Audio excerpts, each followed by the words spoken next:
Good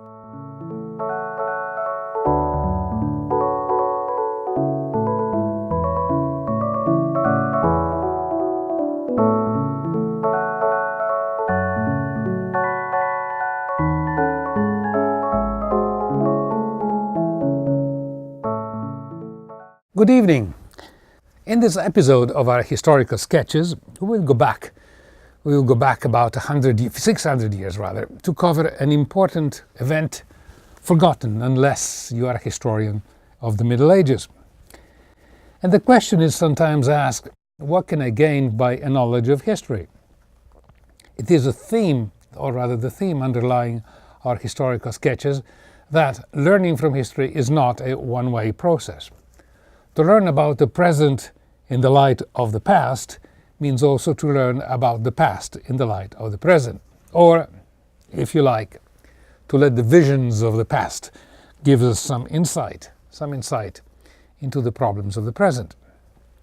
Besides, what happened in the 10 years or so between 1409 and 1419 had long-lasting effects, even as far as the 20th century, as I hope we have time to show. In the decade in question, two church councils were held, one in Pisa in 1409 and the other in the tranquil and pretty German town of Constance on the side of the lake by the same name. The Council of Pisa was convocated because there were two popes at the head of the church, each accusing the other of being the Antichrist. And contrary to expectations, neither of the two present popes wanted to give way. Therefore, the Council of Pisa ended up electing yet another pope, Pope number 3. Whereupon the King of Germany convened the Council of Konstanz. The council would reduce the number of the popes from 3 to 1, which it eventually did, but not without a whole array of surprises, events and upheavals, some of which we will talk about in this episode. For one thing, the Council of Konstanz turned up to be a kind of Woodstock, a Woodstock to the 15th century, in that all sorts of things happened, related and unrelated to the council. One reason we know so much about what happened in Constance is due to a diligent, able and talented chronicler and painter who left his chronicles and his paintings by the name of Ulrich Riechental. In his chronicles, Riechental gave us a wealth of other related news and statistics, so that we have a pretty good idea of what was life in a relatively small town when literally thousands of people, official, unofficial, savory and unsavory, invaded an otherwise peaceful town unaccustomed to such turmoil. Because Constance suddenly became an international hub, as we would say today, a theater of international intrigues, international plots, scandals, treasons, murders and executions. By the way, the Cathedral of Constance and other buildings connected with this council survived World War II, unlike much of the art and architecture of Germany. And why? Because Constance lies on the southern side of the lake by the same name, and the Allied pilots assumed it was in Switzerland. To help give this impression, Constance kept its light on during the night, which confirmed the pilots' perception. But let's go back to the council, where the issues at hand were basically three. To end the schism that was tearing the church apart, called causa unionis in Latin, to reform the church, called causa reformationis or cause of reformation, and to provide a unified reply to the various heretical movements, causa fidei or cause of the faith. Today we would perhaps call it a unified approach to the war on terror. And the 14th century had been a bad time everywhere, with wars, plagues and rebellions. England was fighting France in the 100-year War. The popes moved for a residence from Rome in Avignon to Avignon in France, partly because life in Rome had become impossible, and partly through the influence of France, who, at the time, believed herself to be the exceptional nation. But moving a church was costly. And to cope with the deficit, the popes started a heavy trade in indulgences and selling sinecures to aristocrats who, to recuperate their investment, taxed their subjects to exhaustion. In turn, the avarice, the simony, and the nepotism of the church triggered a flourishing of heresies. Church hagiography, which is by the Greek word meaning a story that idealizes its subject, says that the saint, St. Catherine of Siena, convinced the Pope, Gregory VII, to return to Rome, as in this fresco in the Cathedral of Siena. He did, but things were so bad in Rome that he quickly decided to move back to Avignon in France. However, in the following year, 1378, a new pope was elected, Urban VI, and he decided to remain in Rome. There are many names floating around in this historical sketch of ours. No need to remember them, but they should give you a feel for how intricate things had become at the time. And in the instance, the cardinals in Rome, who did not like the new pope, decided to elect another by the name of Clement VII, a relative of the King of France, and he returned to Avignon, as it was the intent of the last pope anyway. The presence of these two popes, one in Italy and one in France, gave rise to what is called the Great Schism of the West, as opposed to, not to be confused with the Great Schism of the East in 1054, that split the Roman Church from the Orthodox Church of Greece, Russia, etc. And now Western Europe was divided into two countries or sections, areas, that recognized the Pope of Rome, Urban VI, and countries that recognized the Pope of Avignon, as you see on the map. Notice that Scotland aligned herself with France, and in an earlier episode of our sketches, we explained the reasons that made Scotland a natural friend of France. But, as Shakespeare would say, all that lives must die, passing through nature to eternity. The two popes died, and two new popes were elected, and you can imagine the confusion. The Church was by far the most important element linking the various European ethnicities together. Spiritual rebellion and heresy were becoming widespread, particularly in England and in Bohemia, which today is mostly the area of the Czech Republic, even though the Protestant reform had to wait another 100 years to occur. At this point, theologians and cardinals decided to hold a council against the will of the two current popes, and this council was held in Pisa, not in 1409. The cardinals in Pisa nullified the papacy of the two extant popes and elected another one by the name of Alexander V. But the other two wouldn't have none of it. Therefore, the council that should have reduced the popes from 2 to 1 actually made 3 of them. Confusion piling on confusion.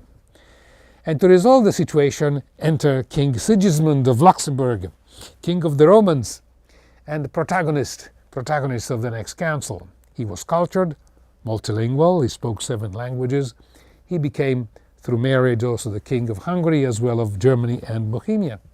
His objectives were the reunification of the Catholic Church, that is to reduce the number of popes from 3 to 1, the reunion with the Christian Orthodox of the East, and the crusade against the Turks, and also be elected emperor of the resurrected Western Roman Empire.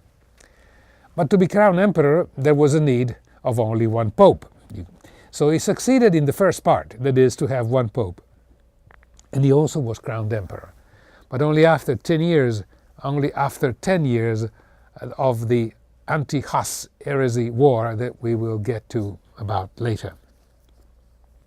The king contacted first the third pope that had been elected following the council, whose name was John XXIII.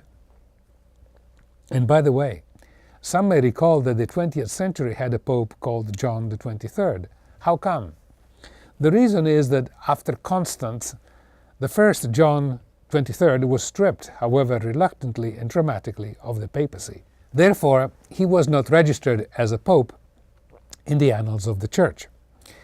But why choose Constance as the location of the council? John the 23rd preferred Bologna in Italy, but to reach Bologna it would have been necessary to cross the Venetian Republic with which Sigismund was at war. Besides, John the 23rd had himself to flee from Rome as he had been declared an enemy by the King of Naples. So Constance was all in all more suitable. It was a commercial and trade center, well connected by land and water, where food and supplies could be easily acquired or transported to, and also fish from the lake, wheat from Zwivia, which is more or less today's Bavaria, and wheat from Turgovia, which is in northern Switzerland, and wine from Italy, much more better appreciated than the local wine. The local wine was so acid that it was known locally as Dreimänner wine for the three people, of which the first two were required to keep the drinker still, while the third forced him to drink it. Along the way to Constance, John the 23rd met the Duke of Ferdinand IV of Austria and nominated him Captain General of the Pope's troops at the not negligible sum of 6,000 golden florins. We will see why John the 23rd needed military assistance later. But it was a good deal for the Duke Ferdinand, who was known by the descriptive appellation of Ferdinand by the empty pockets. In this picture we see Ferdinand swearing fealty to King Sigismund, but this was to happen later. John XXIII had his misgivings. While crossing the Alps, his carriage overturned, as you see in this picture, and he is reported to have said in Latin, "I lie on the ground in the name of the devil." And when he first saw the city of Constance, he said, "To me it looks like a trap for foxes." Still, on November 5th, 1414, John the 23rd declared the council open. There were 15 cardinals, 2 patriarchs, that is, super-cardinals, 23 archbishops, and 37 bishops. The other 2 popes had been invited but declined to attend. Before continuing with the council itself, it is time to say something about this John the 23rd, this pope who will be dethroned in the very council which he opened. He was born in the island of Ischia, near Naples, and it just so happens that the mayor of this beautiful island was recently arrested for gross corruption, but that is a historical coincidence and totally irrelevant to this sketch. John the 23rd quickly advanced in his career thanks to connections. He was known as a skirt chaser, a pleasure seeker, and an opportunist, more in love with wars than with the prayer book. He went to Bologna as a cardinal and managed to bring to rule the unruly feudal lords of the district. Then, along with the Duke of Florence, financed the previous Council of Pisa, out of which came the third pope, and of whom John the 23rd became the successor. He then contracted the Florentine Bank of the famous Medici family, whose emblem is in the picture, to collect the taxes of the church dominions. John the 23rd was able to chase from Rome the second pope, who however moved somewhere else. Then the King of Naples declared war to John the 23rd and had the best of him, which is one of the reasons why John the 23rd welcomed the council from which he hoped to emerge as the one and only pope. It was the reputation of John the 23rd, plus his actual misdeeds, coupled with the decadence of the church in general, that inspired the Moravian John Huss to attack the church in general and John the 23rd in particular. The Pope had Huss arrested in Constance, but we will return to this later. However, during the very Council of Konstanz, John the 23rd was unexpectedly deposed. He tried to escape, but was captured and locked in the castle of Heidelberg on the River Rhine, which today, as you know, is a renowned touring spot. But in 1419, The new pope, finally, there was a new pope, one and only pope, Martin V. He pardoned John the 23rd and actually gave him even a diocese in Italy at a place called Tuscolo, not far from Rome, a congenial, pleasant and fertile location, and talk about luck. But John the 23rd lived only one more year in his new bishopric, and as he was a friend of the powerful Medici family, when he died, he was buried in the baptistry of Florence, famous worldwide, in a tomb commissioned to those two masters of sculpture, Donatello and Michelozzo, undisputed masters of the 20th century sculpture before Michelangelo. Shakespeare would say, "How chances mock, and changes fill the cup of alteration with diverse liquors." But let's return to Constance and the council, where Sigismund, the king, arrived on Christmas Eve of 1410. Now, John the 23rd, who after all had formally opened the council, assumed that the whole thing would be a mere formality and he would be confirmed as the one and only pope, and his rivals, the other two, would be condemned. But the non-Italian cardinals objected, and this impasse, they decided at first to discuss other topics, like fighting the heresies and the unification with the Orthodox Church. But it was then decided not to vote as individuals, which would have favored the Italians, but by nations, which would be the French, the English, the German, and the Italians. To which later also were added the Spanish for various other reasons, because one of the other two popes, Benedict XIII, was still in Avignon in France. The council then reached the most logical decision. The three popes were all to resign and the new pope would be elected. The problem was that only one accepted, namely the pope by the name of Gregory XIII, whose papal seat was now reduced to the resort town of Rimini on the Adriatic coast of Italy. And it was this nice gesture that saved his name, the name of Gregory XIII, for posterity. Because of the three spurious popes, he is the only one registered in the official Vatican list of past popes. The others have been removed and placed in the file of anti-popes. John the 23rd was obviously in a pickle. So he pretended to accept the verdict, but he escaped in a rocambolesque circumstances. He dressed himself as a servant and traveled north to Freiburg in Germany. He wanted to cross the Rhine and seek the protection of the Duke of Burgundy, another interesting character passed in history by the appellation of John the Fearless.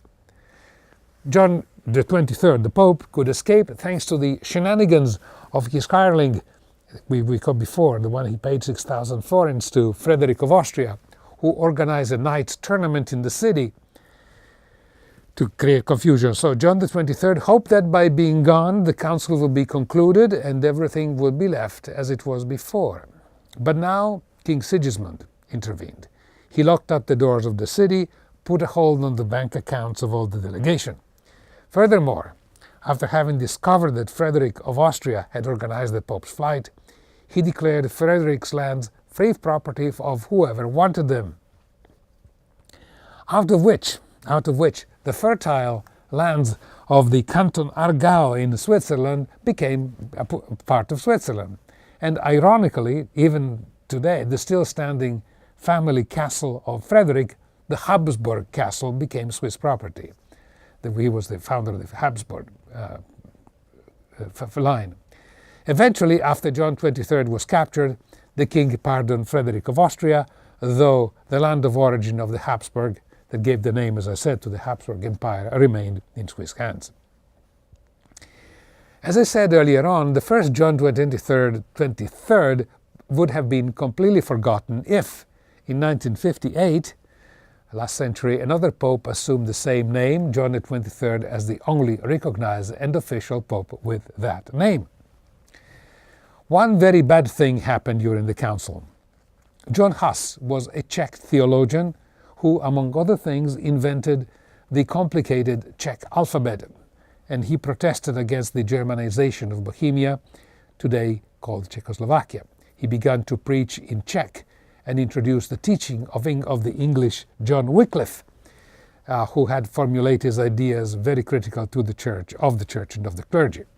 For him, for Huss, the church had abandoned the Christian teachings, and he also questioned practices that are not found in the scriptures, such as the indulgences, the cult of the saint, and the celibacy of the priest. He also translated the Bible into English.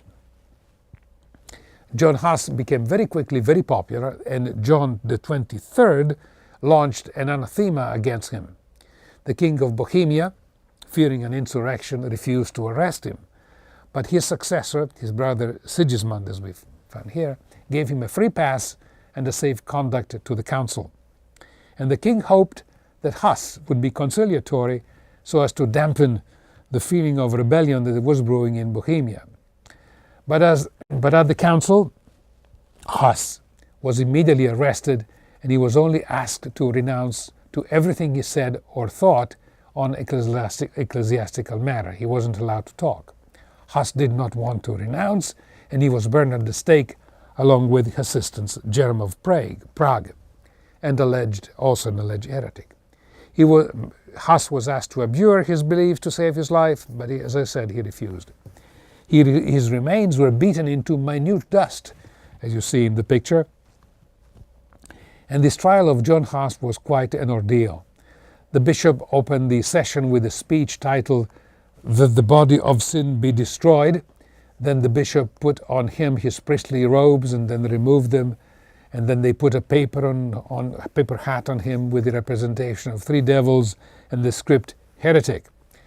The treason of King Sigismund regarding Huss and the burning of Huss was the main cause of the following so-called Hussian wars after Sigismund returned to Bohemia. The aftermath of this war only ended actually in 1945, when the Germans were expelled from Bohemia. Huss is a national hero in the Czech Republic. But to return to the council, there was a new pope now, Martin V. John XXIII was in prison. Gregory XIII had accepted his demotion. There remained only one pope, one of the original 3, Benedict XIII, who was the favorite of the kings of Spain and who lived to the ripe gold age of 95. King Sigismund at this point undertook a trip during the council, which lasted 18 months. He visited all the countries in Europe, trying to explain what the Council of Konstanz was trying to achieve, and the council, in the meantime, continued in the king's absence, but the council was instructed not to deal with the most important items. So during this time, the Swedes obtained, for example, the sanctification of the national Saint Bridget. The representative of the Orthodox Church actually died, so that was the end of the reconciliation. And there were also lots of political murders. For example, the Duke of Bavaria was stabbed by his cousin, but the assassin was pardoned by the king after paying damages to the family of the victim and the promise to undertake a pilgrimage to the Holy Land. Altogether, through the council, there were 22 executions for theft, homicide, and other causes. And it is estimated that the official participants to the council were 2,300 actually, prelates, scribes, lawyers, and noblemen. 17 languages were spoken. There were 72 money changes from Florence and 330 bread makers from Italy, who had put up a veritable assembly of food carts. In the peak of days of the council, there were up to 15,000 people in town, including diplomats, observers, merchants, courtiers, and, yes, prostitutes, whom our accurate chronicler Riechental calls Hüblerschlerinnen, beautiful by night. To remember which, that is, the prostitutes, in 1993, the sculptor Peter Lenk cast the statue of Imperia, so called after a character in a famous novel of French writer and novelist Balzac. At the beginning, the Bishop of Freiburg nearby inveighed against the statue, which was, he said, an attack to religious peace. But the statue resisted, and it has become the most photographed item in the city. Imperia hold the king in one hand and the pope in another. And what happened to King Sigismund during his long pilgrimage throughout Europe? His efforts at resolving the 100-year war between France and England failed, and he got the King of Aragon and Castile and Navarre to drop their endorsement of the last of the three popes, Benedict XIII. Sigismund returned to Constance, where he gave the Mark of Brandenburg to another Frederick of Hohenzollern, thus establishing the seeds of the house that created first Prussia and then the Second Reich, which ended, as you know, in World War I. The new pope elected was Martin V, another Italian, and therefore after 39 years, the Church of Rome finally had one and one only pope. Martin V was also involved in trials of witches, and maybe in one next episode we will cover one of these trials of which accurate records are extant. Thank you for watching. Thanks to the crew and our director Kat Iverson, and see you next time. I am Jimmy Molia for Historical Sketches.